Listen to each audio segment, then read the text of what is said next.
petit troupeau d'une centaine de mères, en plein air intégral, en pâturage intégral, et qui transhument 3 mois à l'été en Cévennes.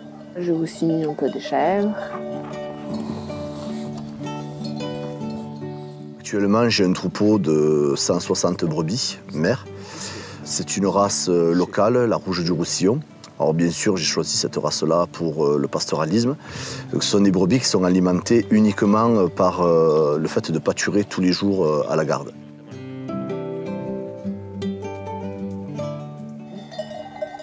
Les moments chouettes pour moi, satisfaisants, ou qui donnent vraiment du sens à l'activité, c'est quand je sens que mon troupeau, mes bêtes vont bien, elles ont ce qu'il leur faut, et qu'elles sont bien dans leur environnement, que les habitants du village sont contents de voir le troupeau. Même si on est dehors dans le froid, dans la pluie, où les conditions ne sont pas toujours faciles, on sait qu'il y a quelque chose de juste dans l'endroit et la façon dont on fait les choses. Natte gauche.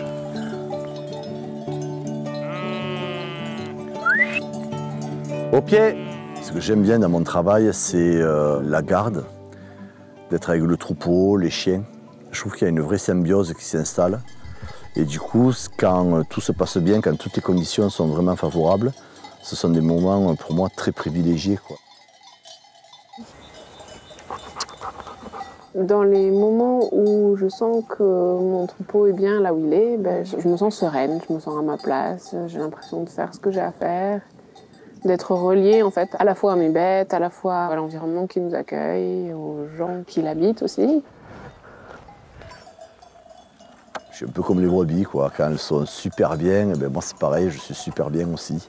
Quand il y a du vent, quand il y a des éléments qui dérangent un peu la garde, et du coup, c'est pas que je suis énervé, mais du coup, je le ressens aussi un peu mal, quoi.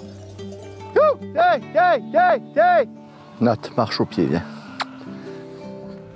Tout le long de l'année, donc la garde, c'est tous les jours.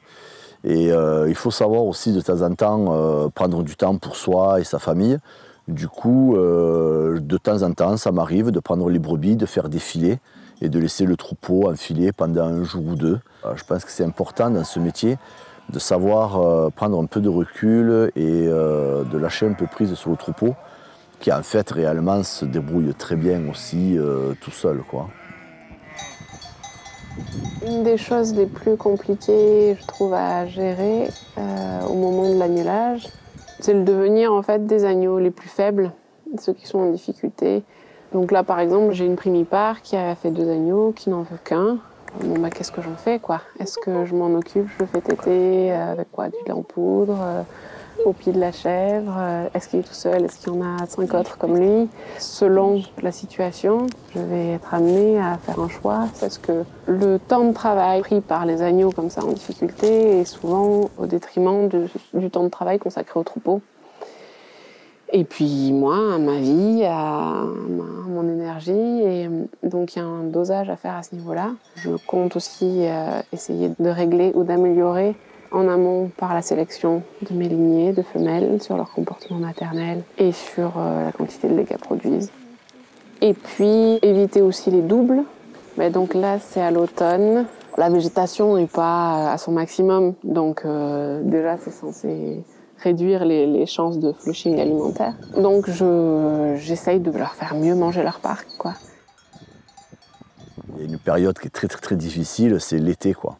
Et l'été, du coup, la garde, elle s'effectue pratiquement que la nuit. Et d'année en année, je sentais que je m'épuisais. Et du coup, pour un peu remédier à ça, j'ai pratiqué la transhumance.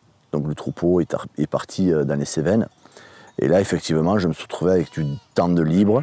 Point de vue personnel, ça m'a beaucoup apporté. J'ai recréé du lien social avec des copains et tout ça. Et en fait, pour les brebis, c'était très bénéfique aussi parce qu'elles étaient un peu en altitude, avec beaucoup plus de fraîcheur, de l'herbe beaucoup plus verte. La difficulté, c'était de ne pas vouloir trop laisser mes bêtes à n'importe qui. Et en fait, il y a des gens qui sont très compétents, ce sont des bergers, ils ont l'habitude aussi de manipuler des gros troupeaux. Et de ce fait, la première année, on est tombé sur un très très bon berger.